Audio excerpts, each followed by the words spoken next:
This is Columbus Concerns, a public affairs presentation of North American Broadcasting. Here's your host, Mark News. And thanks so much for joining us this morning on the program. With us today is our friend Buck Bramlish, who is the director of the Franklin County Veterans Service Commission. And Buck, thanks for stopping by again this morning. Oh, it is great to be here with you again and a chance to talk about our 67,000 veterans and inside Franklin County and all the veteran families. Oh, we're coming up on Veterans Day, so it's good timing this week. And talk a little bit about the Franklin County Veterans Service Commission. I know that you're a governmental agency, and what is your charge? So we are an agency inside Franklin County, and it goes way back to the end of the Civil War when the Ohio legislature said we want the local community to provide for local veterans and their families, especially at that time, widows and orphans. So we have two core pillars of support: temporary financial assistance in times of emergency, which I can define a little bit. And then also the second pillar would be helping veterans and their families access the many veteran benefits, often VA benefits, but there are some other veterans benefits as well.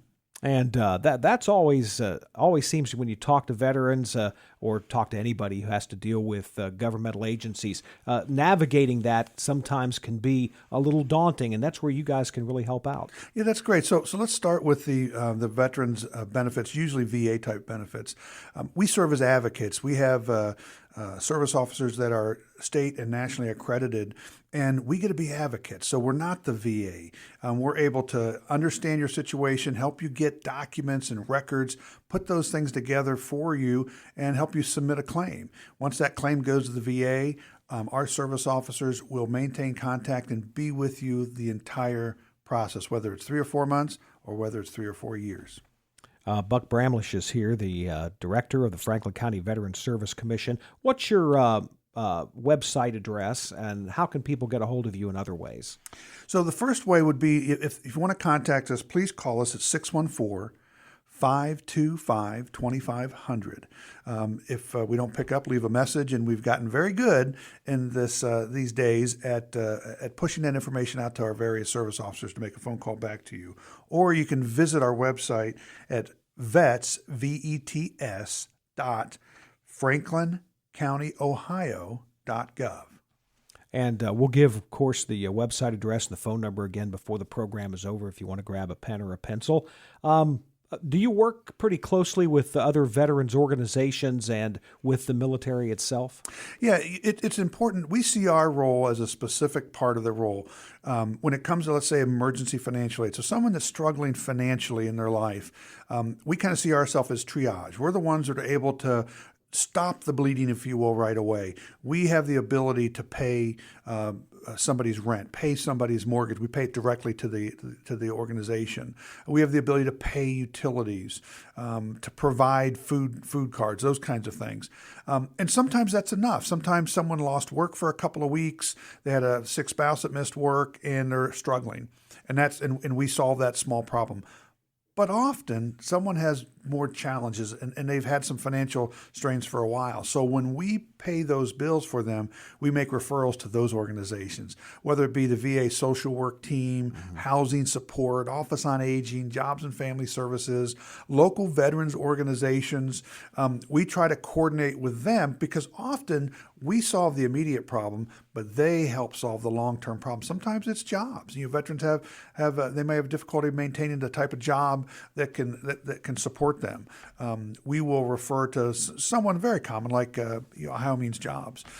We have an on-staff financial coach as well. So those, like all of us, really, all Americans probably could use a session of financial coaching. So we encourage them, take advantage of that and let us help you work through those challenges. And if it's their big financial coaching challenges, we've got partners like St. Vincent de Paul or the Ohio State University, or even a prize that will help our veterans work through financial challenges.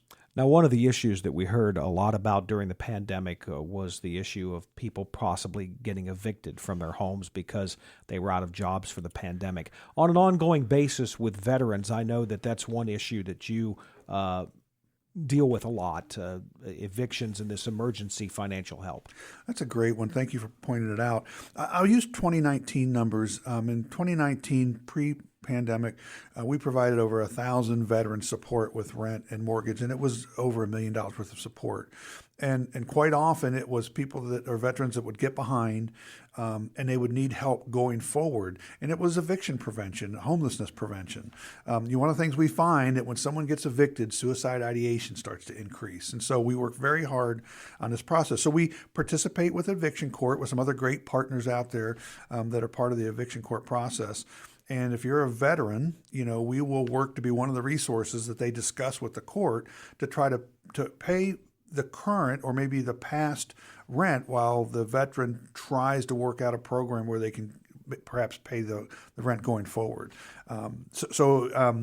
We've probably processed maybe 500-600 rent and mortgage types assistance applications this year, and we want to help, and so we want the word out, but what we are trying to tell people is don't wait until you're 4 and 5 months behind.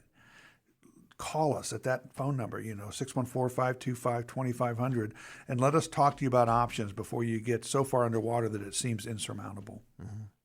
Well, I know that you take a look at our veteran population, and I guess it's kind of a double whammy for the Vietnam veterans because now they're getting to the age where they're starting to have more health issues and maybe even harder for them to work or things like that. So what kind of special problems do you deal with the Vietnam vets? So you make this conversation so easy, and so thank you. It's a great question. But I want to start with the idea that when we talk about VA and veterans benefits, very often there are veterans who have aches and pains, and they've just lived with them. Yeah, and that's just part of the fabric, I think, of being a veteran. It's when the aches and pains become disabling or challenging the way they live that they'll finally come to us. And so those are the kinds of things. If you have injuries or illnesses and those kinds of things from your time in service that were just aches and pains, and now as you age, they become more problematic, this is a time to reach out to us and see what kind of benefits there are. The requirements for presumptive condition, that is, if you have a specific type of illness and you served in Vietnam, then it's presumed that service and that issue is linked together, and it's an automatic allowal. I should say automatic. You apply for it, but it's an accepted allowance for VA benefits, and so that is exactly what we do. Any veteran, but especially those Vietnam veterans, that maybe they need an upgrade, maybe they need they're less functional now than they were 4 or 5 or 7 10 years ago. They should come in, talk to us. Let's take a look at their situation and see if there might be either a VA claim there or perhaps an increase potential for them. It's interesting too because at least from what I read, society has changed a lot and people aren't joiners like they used to be. So it used to be maybe Vietnam veterans would join a veterans organization when they came back. Younger guys have a tendency maybe not to. They have a young family, so they don't really get to talk with other veterans about their issues and their problems. Can they do that with your group? They absolutely can. We have the world's greatest veteran organizations, but you're right. Those organizations are aging a little bit, and I'm convinced, Buck Bramlish, that a big part of it is just compared to 25 years ago, life's busy. You know, both family, often both spouses are working, and back in my day, you played 3 sports. Now you play one sport 4 seasons. It's just a different type of society. And I think it makes it more difficult for veterans to participate in those great organizations. And that's something that we all need to encourage.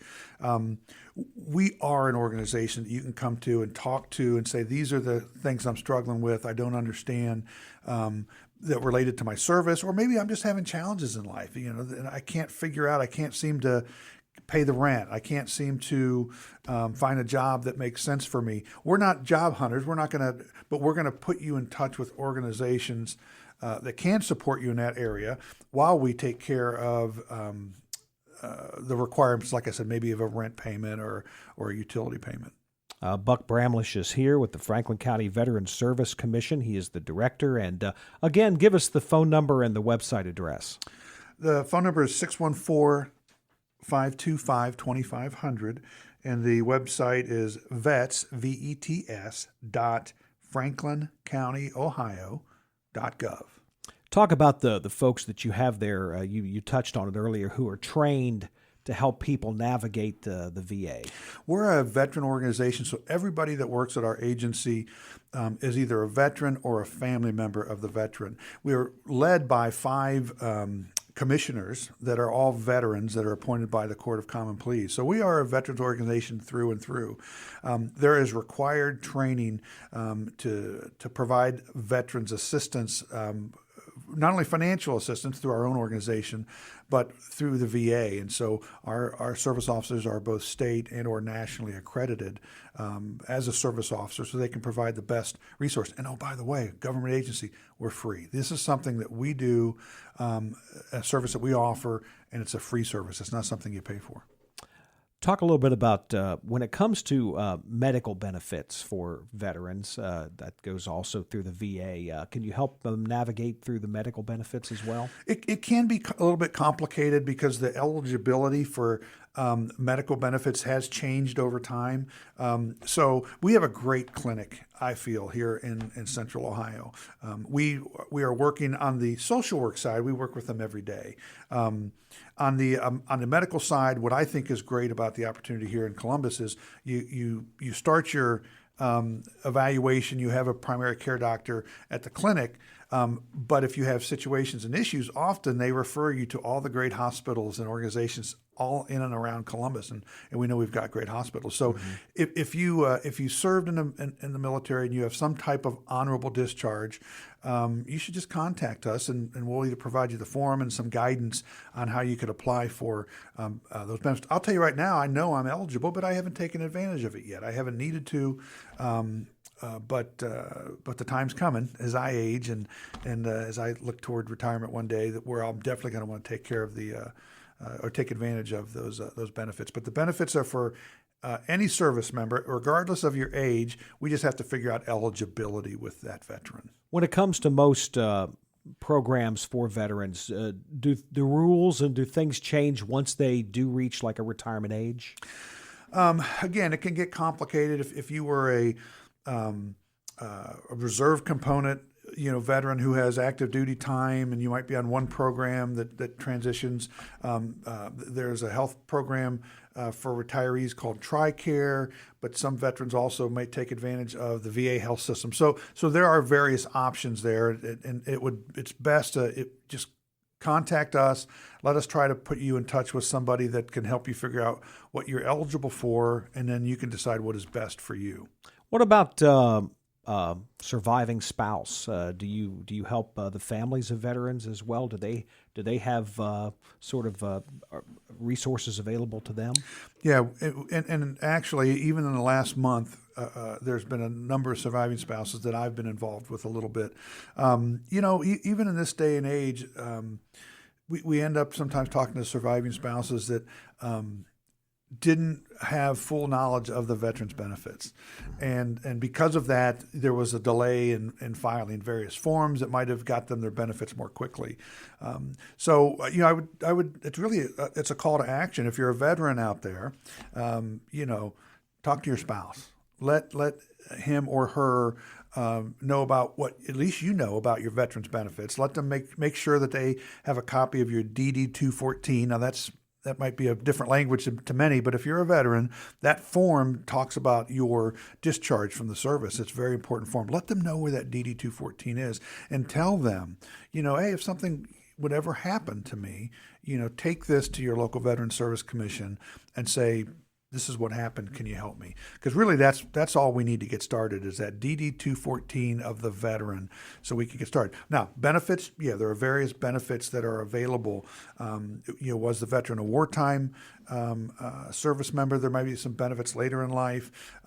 Did the veteran was their passing related to something that was service connected? Maybe they had an ailment that was service connected for years and years, but they lived 10, 15, 20 years. But when they finally passed, that passing was connected to that in some way. And so there is a monthly monetary amount that in those cases that veteran would probably be, or that veteran spouse would probably be eligible for. Buck Bramlish is here from the Franklin County Veteran Service Commission. He's the director of that organization. And Well, suicide of veterans has been a major issue, and it's something that unfortunately appears to be growing in numbers as well. And I know that with the recent events that occurred in Afghanistan, they said there was a lot of people who were having some trauma over that. What are you seeing, and how can your organization help in these matters? Well, that's a great point, and there's been some recent articles that again the suicide rate is starting to tick up a little bit again. I would say that part of this is definitely related to there's just a lot of stress these days. Yeah, with COVID and all those things that it has brought upon us. It has definitely been a challenge. So, when we think about the suicide ideation and veteran suicide, it's an awareness. It's the veteran's family. It's the veteran's coworkers. It might be if they live in the same housing area. It is looking for those signs that aren't always as obvious as you think, and then reaching out to the veteran and encouraging. The veteran to reach out and talk to someone. So, I would just ask anybody that has contact with a veteran, if you see or feel that there's been a change in mood, try to engage the veteran and ensure the veteran understands the veteran hotline. If they can give that veteran hotline a call. Buck Bramlish is here, and we're almost out of time, but could you just touch upon a couple of different things that I know that you have coming up, and with winter here, you have a winter clothing program and a holiday meal card. Tell me about those. So the holiday meal card program is part of our emphasis is trying to provide a little increase in quality of life for veterans and their families. And so the holiday meal card, you're eligible in Franklin County if you're a veteran, if you had some type of honorable discharge, and if you're somewhere within the 250% poverty level. It's a $100 food card. The food card will allow you to buy, and it's a Meyer card, so it'll allow you to buy all the fixings for maybe a Thanksgiving dinner. There's also one for the holiday at the end of the year and Christmas time. And so we just feel that, while a lot of our focus is those emergency needs, we still think quality of life is important, and trying to provide some things that assist. So the holiday meal card is going on now. You can reach out to that phone number or that website that I mentioned to you. And then the other one is we'll start here shortly a winter clothing program. Now, this was a new program for us last year. We realized that with COVID, and we talked to our partners, donations were really down. It wasn't that people were less giving; people just weren't going places. Yeah. And so we started a winter clothing program. Again, it tends to be a $100 gift card for a place like Meyer. It provides the opportunity to buy a new coat, new hats and gloves. The veteran's eligible. The veteran's spouse is eligible. Family is eligible as well. It's the same type of program, 250% or less poverty level. And so these are programs that we really want to encourage folks to participate in if you fall within that poverty range, and again, contact us and we'll work you through a really quick process. And your phone number one more time. It's 614-525-2500. And our guest today on the program has been Buck Bramlish with the Franklin County Veterans Service Commission. Buck, always nice to have you here. Thanks for stopping by. Hey, it's my pleasure. Thanks for all you do to get the word out to veterans. Thanks for listening to Columbus Concerns, a public affairs presentation of North American Broadcasting. You can send questions or comments about today's show to Columbus Concerns in care of this station, 1458 Dublin Road, Columbus 43215. Or email us at columbusconcerns@napcomedia.com.